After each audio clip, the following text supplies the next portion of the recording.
Ladies and gentlemen, my name's Paul, and in this RedGamingTech.com video, we're going to be discussing and analysing tech news, which as usual has popped up in the past 24 or so hours. Hope you're all having an amazing day. I'm doing some benchmarking and some system building at the moment, so I'm not on camera for this video, but things shall return to normal the next day or so.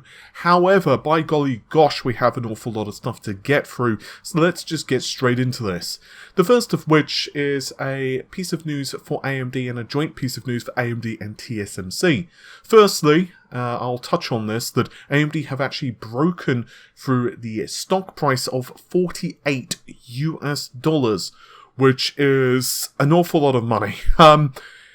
It doesn't seem too long ago in the grand scheme of things that AMD were on the verge of bankruptcy and trading for just a couple of dollars.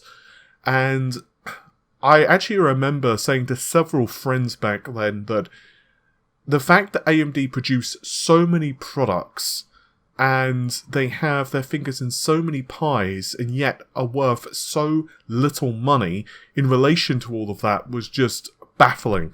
But now, of course, they've released a lot of products which have just really hit the nail on the head and are definitely enjoying a lot of success.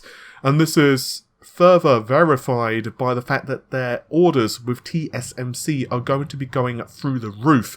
According to a Taiwanese newspaper by the name of Apple Daily, TSMC are expecting 7nm orders from AMD to double in the second half of 2020. This is, one, due to AMD being a lot more confident now that, of course, their products are actually going to be selling, because that's one of the reasons, of course, that the 3900 and the 3950X have been short in supply. Basically, AMD simply did not order enough manufacturing capacity, from TSMC. But we also have this doubled with the fact that Apple will be transitioning to the 5nm node, which of course is fantastic news for all companies involved. The TSMC manufacturing capability for wafers is expected to be 110,000 wafers in the first half of 2020. That's combined, just to clarify, that's not just from AMD. However, this is going to rise a further 30,000 WPM in the second half of 2020. And you may recall that I had an exclusive yesterday concerning Big Navi, which of course would be the second generation of RDNA. It's looking like Navi 21 and Navi 23 fit this bill. According to what I'm hearing, those GPUs are going to launch in the second half of next year. It's looking like it's going to be summertime. So obviously all of this does tie together rather nicely. If you want more information about that, you can of course check the channel for yesterday's video. And speaking of things that we were discussing tomorrow but have an update, Nvidia's Ampere. I'd like to thank the retired engineer on Twitter for bringing this to my attention, and I'm probably about to just butcher the name of the website, but I'll attempt to pronounce it anyway. Mashadigi? Hopefully I've pronounced that correctly. Anyway, according to a report from that particular website, it is in Chinese, but according to this report, Nvidia are planning to release Ampere this year, and it will be a production for both TSMC and Samsung, and it will be utilizing 7nm EUV technology. So there will be several products, of course, in the Ampere lineup. The first will come to us in SIGGRAPH 2020, which takes place in late July. This will be the professional cards, so it's unclear whether these are going to be the cards for more server-orientated tasks or more for 3D rendering, so in other words, whether it's going to be more Teslas or Quadros or what have you. However, it won't be too long. Apparently, we're going to have to wait to see the gaming variants of these GPUs. So it won't be too long for us, however, to wait for the gaming derivatives of Ampere.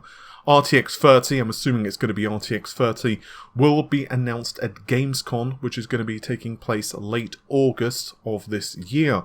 And Gamescom is interesting because back in August of 2018, Nvidia actually announced the RTX 20 series, so the 2080 Ti, the 2080 and the 2070 were all announced and of course shown off on stage. Is this information accurate? Well, it's very difficult to know. The fact that Nvidia will be sourcing from both TSMC and Samsung is something they have hinted. They did say that the bulk of their manufacturing would come from TSMC, but some would come from Samsung. But, of course, the question is, what exactly is going to be produced by which fab? So, for example, are we going to see the lower-end cards being produced by Samsung, and the higher end is going to be strictly in the realms of TSMC, and so on with those questions? Also, I've not really heard of the launch timings before, although an awful lot of folks have stated that we would see Ampere launch by about the midpoint of this year. Although the timings have been thrown off a little bit. It was Igor's lab who said that we would see them most likely in kind of like the first half of 2020. Other people have said it's going to be the second quarter of 2020, but allegedly there were a few delays with Ampere, and that's why we're seeing them launch a little later on in the year than perhaps some predicted. But of course, the problem is no one is 100% certain. What we do know is that there are an awful lot of rumours that the performance of Ampere is really impressive. There is actually rumours that it's going to have half the power consumption compared to, let's say, the RTX 20 series. So you could be looking at a card which has like 120 watts TDP with massive performance improvements to boot. I would be extremely curious if that was traditional rasterization performance, or instead whether it's going to be ray tracing performance. I think there's definitely a lot more room to improve performance in ray tracing, a lot easier.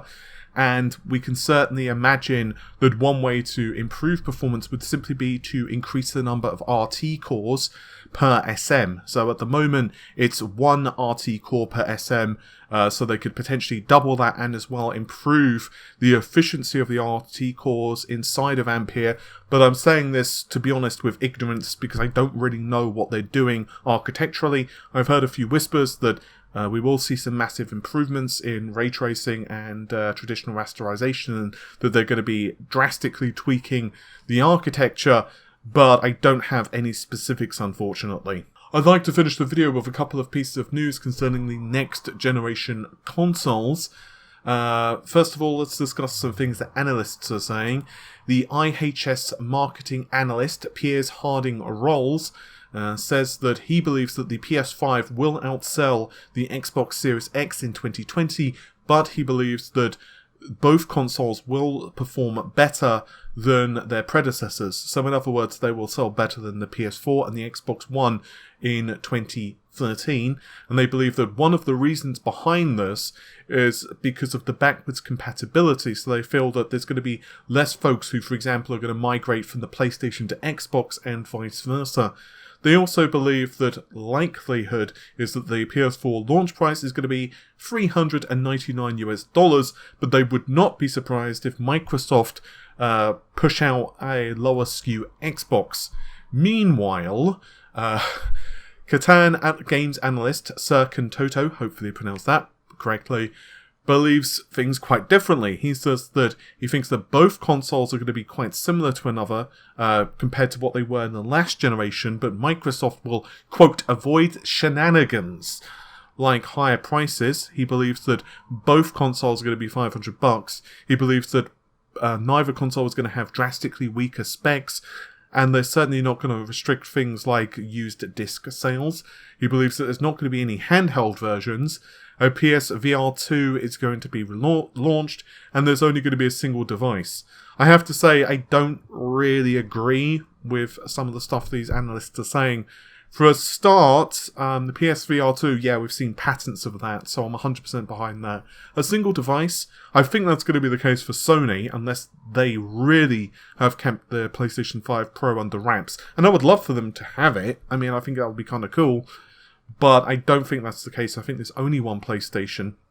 For the Xbox, unless something really weird happens, I would be shocked if there was only one Xbox. All the documents I've seen show that there are at least 2 Xboxes in development. We've seen Windows Central leak it as well. Eurogamer have leaked it.